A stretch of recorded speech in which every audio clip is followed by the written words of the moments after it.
Hello, and welcome back to the show that's all about helping you live longer, move better, and feel stronger every single day of your life. I'm Dr. Jennifer, and I have to tell you, today's episode might just be one of the most important ones we've ever recorded. Because what I'm about to share with you isn't some complicated medical breakthrough that requires a new pill, a new surgery, or a new piece of equipment. It's something you already do every single day, dozens of times, without even thinking about it. I'm talking about the way you walk. Now, stay with me here because I know what you're thinking. Dr. Jennifer, I've been walking my whole life. What could possibly be wrong with the way I do it?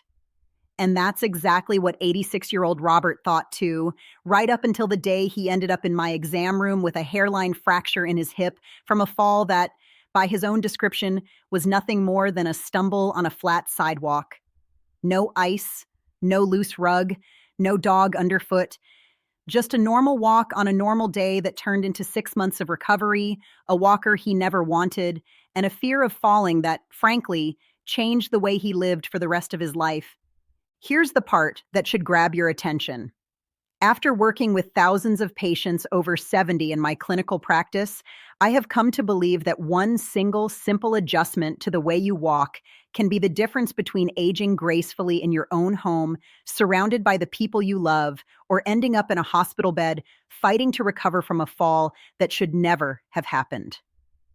Falls are not a normal part of getting older. They are not something you simply have to accept. And today, I am going to walk you through, pun fully intended, exactly what this one change is, why it matters so much after 70, and how you can start doing it before you even finish listening to this episode. So grab a cup of tea, settle into your favorite chair, or if you're out on your own walk right now, even better, because you're going to want to put this into practice immediately. Let's get into it. Let's start with why this matters so much in the first place. According to the Centers for Disease Control, 1 out of every 4 Americans over the age of 65 falls each year. 1 out of 4. And here's the statistic that really stops me in my tracks every time I think about it. Falls are the leading cause of both fatal and non-fatal injuries among older adults in this country. Every 11 seconds, an older adult is treated in an emergency room for a fall. Every 19 minutes, an older adult dies from one. These are not small numbers. This is a public health crisis happening quietly in homes, on sidewalks, and in grocery stores all across the country. And most people don't even know it's coming until it's too late. Now, why does this happen so much more after 70? It comes down to a few things working against you all at once. Your proprioception, which is your body's built-in GPS system that tells your brain where your feet are in space, naturally declines with age. Your muscle strength, particularly in your hips, your core, and your ankles, gradually decreases if it isn't actively maintained. Your reaction time slows down, meaning that if you do start to lose your balance, your body simply can't catch itself as quickly as it could when you were 40. And on top of all of that, many people develop what I call a shuffling gait. The stride gets shorter, the feet don't lift as high, the arms stop swinging. And ironically, this protective instinct to walk more carefully is actually one of the biggest risk factors for falling. So here is the one simple change. Are you ready? It's this: heel to toe walking with deliberate full foot contact and intentional arm swing. Let me break that down because each piece matters enormously. Most older adults, without realizing it, develop a flat-footed shuffle. The whole foot lands at once, almost like you're stepping in wet cement, and the stride becomes shorter and shorter over the years. This might feel safer in the moment because it feels more stable, more grounded. But here's the problem. A shuffling gait actually reduces your stability over time because it weakens the very muscles you need to catch yourself if you trip. It also makes you more likely to catch your toe on a curb, a rug edge, or an uneven patch of sidewalk because your foot isn't lifting high enough to clear obstacles. The fix is to consciously walk heel to toe.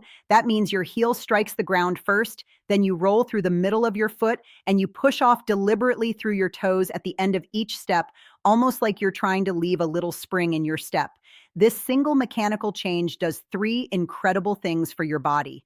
First, it strengthens your calf muscles and your shin muscles every single time you take a step because that toe push-off requires real muscular engagement. Second, it improves your balance because rolling through the foot activates the small stabilizing muscles in your ankle that are critical for catching a stumble before it becomes a fall. And third, it naturally lengthens your stride, which means your feet lift higher off the ground, which means you are dramatically less likely to trip on obstacles you might not even notice you're approaching. Now let's talk about the arm swing, because this is the piece almost nobody talks about, and it might be the most overlooked detail in senior mobility. When you watch someone shuffle, their arms are often glued to their sides or barely moving. But a natural opposite arm swing, where your right arm swings forward as your left leg steps forward and vice versa, is not just cosmetic. It is a core stabilization mechanism. Your arm swing counterbalances the rotation of your hips and torso with every step, which means it directly contributes to your balance. Take away the arm swing, and you take away one of your body's built-in stabilizers. Here's a catchy way to remember it, and I want you to picture this the next time you're walking through your kitchen, down your driveway, or through the mall. Think of yourself as a soldier on a confident, purposeful march, not a person tiptoeing across thin ice. Heel down, roll through, push off the toes, and let those arms swing like a pendulum in rhythm with your legs. I call this the marching method, and I teach it to every single patient in my practice who is over the age of 70, because the results, even in just a few weeks, can be remarkable. Let me give you a real-world example that I think really brings this home. I had a patient, a wonderful woman named Carol, 74 years old, who came to me terrified after 2 falls in the same year. She had started shuffling without even realizing it, taking these tiny, cautious steps, arms tucked in tight, looking down at the ground the entire time she walked. We worked together for just 6 weeks on the marching method, heel to toe, full stride, intentional arm swing, and chin up so she could actually see what was ahead of her rather than staring down at her feet. 6 weeks later, her physical therapist measured her gait speed, which is actually one of the most powerful predictors doctors use to assess fall risk and even overall mortality risk in older adults, and her speed had increased by nearly 20%. 20%. Carol told me she felt like she had her confidence back, like she could walk into her grandson's soccer games without that constant nagging fear in the back of her mind. That is the kind of change we are talking about today. I want you to think of your walk almost like a signature, the same way your handwriting is unique to you. Right now, take a moment, even if you're sitting down listening to this, and just notice. Are your steps short and shuffly? Are your arms hanging still at your sides? Is your gaze locked on the ground in front of your feet? If so, I want you to try this right now, even just in place. Heel down, roll through the foot, push off through the toes, let your arms swing, lift your chin, and look forward, not down. It might feel exaggerated at first, almost theatrical, like you're walking on a runway. That feeling is actually a great sign because it means you are engaging muscles and movement patterns that have been quietly going dormant. I also want to mention one more practical tip that pairs beautifully with this technique, and that is footwear.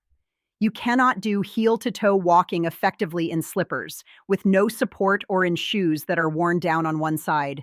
I always tell my patients, check the soles of your most worn shoes. If they're worn unevenly, that's actually a clue your gait may already be compensating for something, whether that's a hip imbalance, a weak ankle, or simply years of that shuffling pattern we just talked about. A supportive, properly fitted walking shoe is not a luxury after 70. It is a piece of medical equipment, every bit as important as a cane or a handrail. If you take nothing else away from this episode, I want you to remember this. The way you walk today is quite literally training your body for how you will walk 5, 10, 15 years from now. Every shuffling step reinforces a pattern that erodes your balance and your strength.